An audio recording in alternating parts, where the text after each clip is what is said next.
The content of Darius' letter to his children could give me more leverage to enter.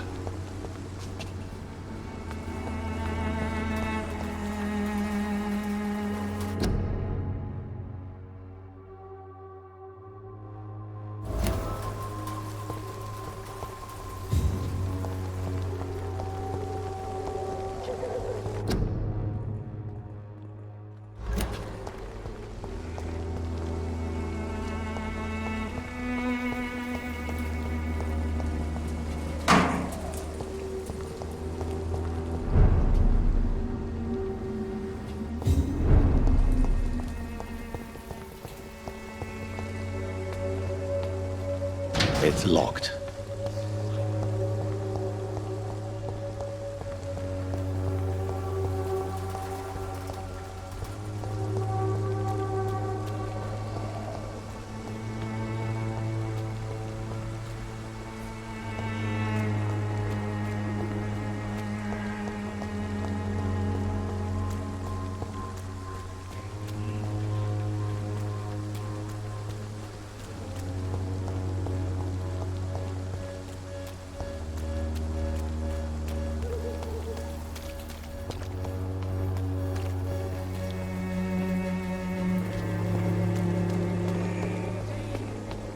Unable to see the true horror around you.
An angel made flesh, I tell you.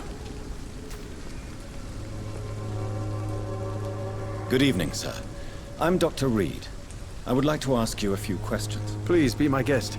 Although I may not be the best informant regarding this part of town, my words speak about that which the eyes cannot see. Really? Are you an artist of some kind? I'm a poet, sir. Richard Nethercott, at your service. Do you need medical attention, sir? It may be wise to let you prescribe me something. I don't feel like I should.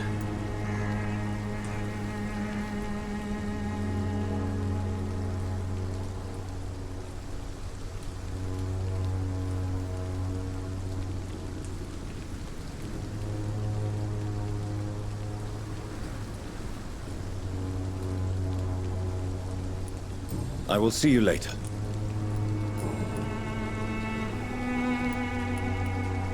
May I ask what you're doing at this hour of night, sir? Do you live here? Not at all. I'm just enjoying the pleasure of a quiet walk. Though night talks are always preferable, if you ask me. Especially with strangers. But are you not afraid of the epidemic? Oh, why should I? I see some equity in the Spanish flu. No flesh should be saved, say the scriptures. Good or evil, rich or poor, all are equal in the eyes of the flu. If you say so. But as a physician in a time of epidemic, I must caution you to avoid unnecessary exposure, sir. Thank you, Doctor. But we both know the seeker of truth has to go boldly where the weak dare not. Are you aware that your life could be in danger in this part of town? But this is where I must be to feel the real beat of the city. I had to come, see it for myself, alone. I understand your need for solitude, but it's not safe around here. I don't care. I don't have many friends, Doctor, and my family despises me. If some misfortune came upon you, who would be here to help you? Well, you for a start, my dear Doctor. What are your thoughts on the terrible situation in this city? Terrible, you say? No. Of course, the death of so many innocents is a tragedy. But the scourge has not been all bad for the city. Oh, no, sir. What are you talking about? Do you remember London before the flu? Noisy, cacophonic, quiet nowhere to be found. And now, listen to this oddly peaceful silence. Yes. The enjoyable silence of the grave. You have a unique perspective on the situation, I must admit. Most people fail to understand my perspective. I don't blame them. But how could I call myself a poet if I veiled my feelings?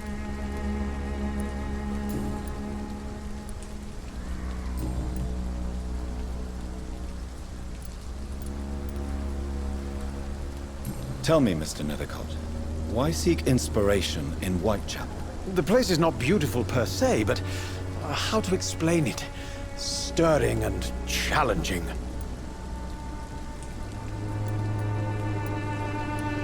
Do you not think it a little morbid? On the contrary, sir. Whitechapel is full of life, full of beauty. Just like my dear muse, the wonderful Camellia. What can you tell me about Camellia? Not much. And that's the beauty of it. She can't speak, you know. She's a locked mystery who exhales kindness and sweetness.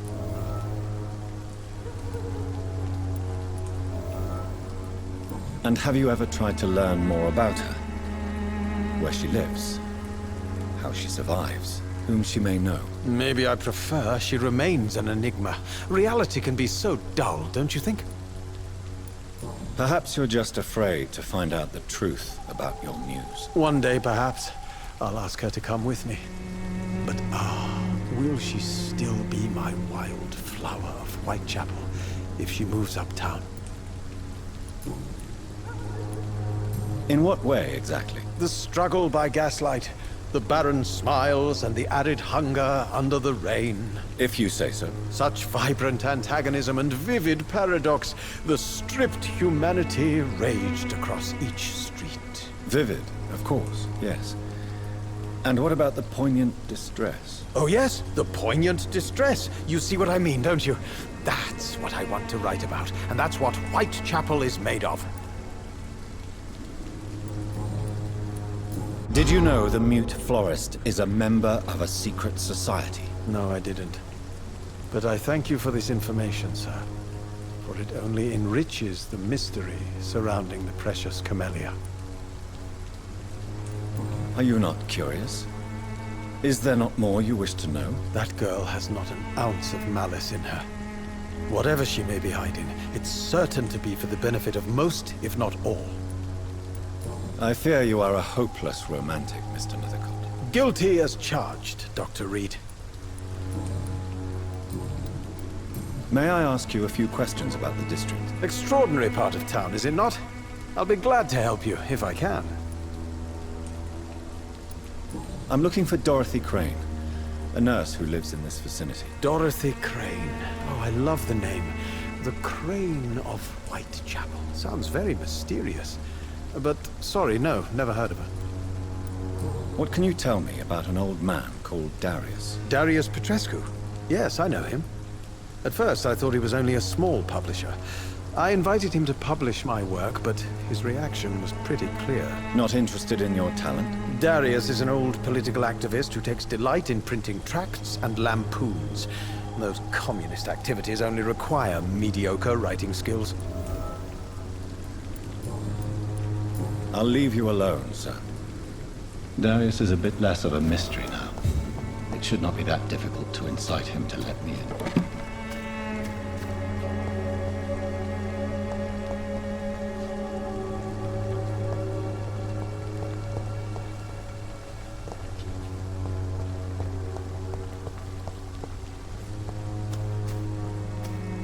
Morbidity can breathe its own beauty.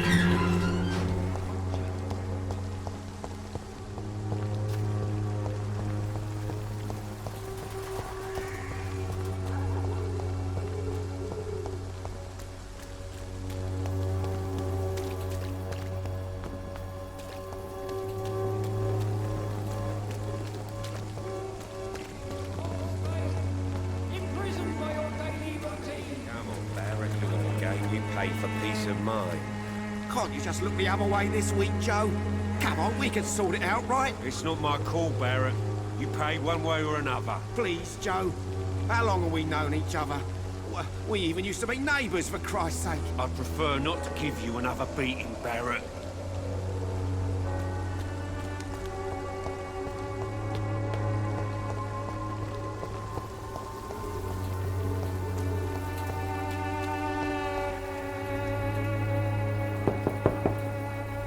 Mr. Petrescu, just 1 minute, please. You again. Go away. Sir, wait. Stop this nonsense. I know Nurse Crane is here. Shall we speak man to man, you and I? All right. Speak up. Don't you see we're on the same side? We fight to help the poor, sick, and abandoned. I'm nothing like you, Mr. Doctor. Yes, you are. You too believe in providing medical care without charge. You know what we have to sacrifice to make the world a better place. I have to admit your words have conviction. All right, I'll let you see Dorothea. Don't make me regret this, though.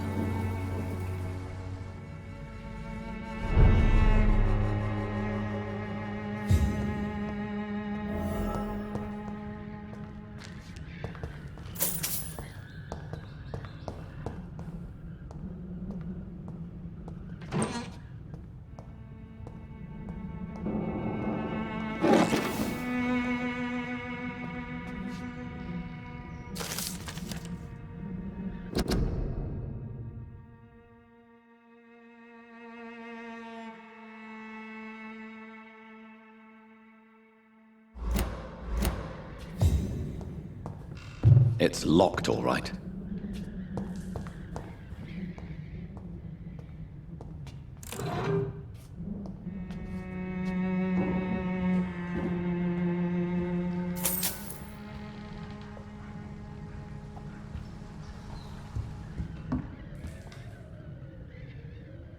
If you want to talk to Dorothea, you must go across the courtyard and take the stairs. We've not been formally introduced. May I ask your name and occupation, sir? I am Darius Petrescu. I'm here to keep snitches and spies away from Dorothea. And I also run this little print shop. Do you need some help, Mr. Petrescu? I am very tired, but that is all. I don't need you, Doctor.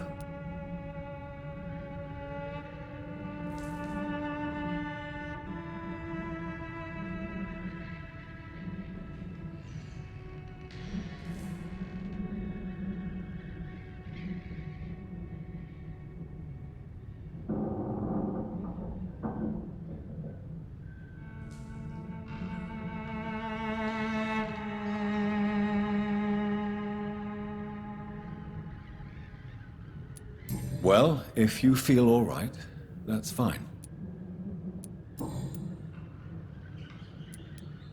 So Dorothy's real name is not Crane. Like myself and many people in this area, Dorothea is from occupied Romania.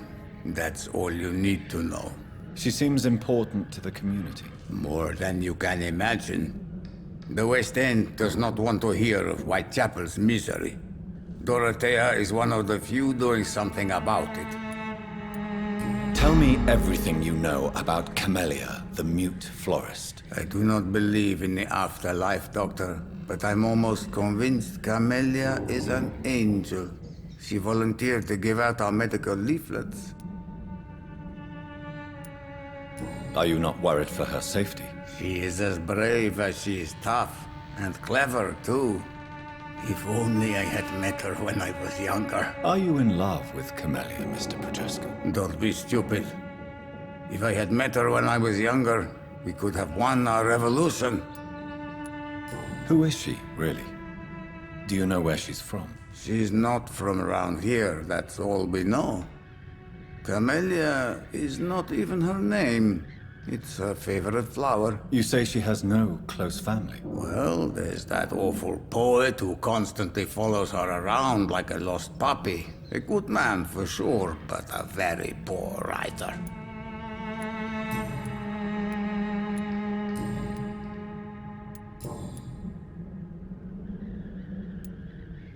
Do you have any family left, Mr. Petrescu?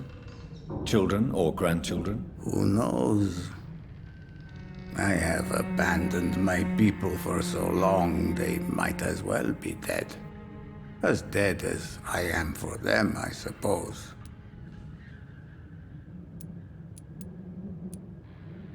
This war won't last forever. Did you ever think of returning to your country now it's free? No. I have taught strength and determination to my sons and daughters. I'm an old, dying man who only has memories of better times to cherish. Don't be embarrassed, sir. If you must know, my own father disappeared many years ago, and I forgave him. It's quite awkward to talk about our families like this, but thank you, Dr. Reed. I appreciate your trust.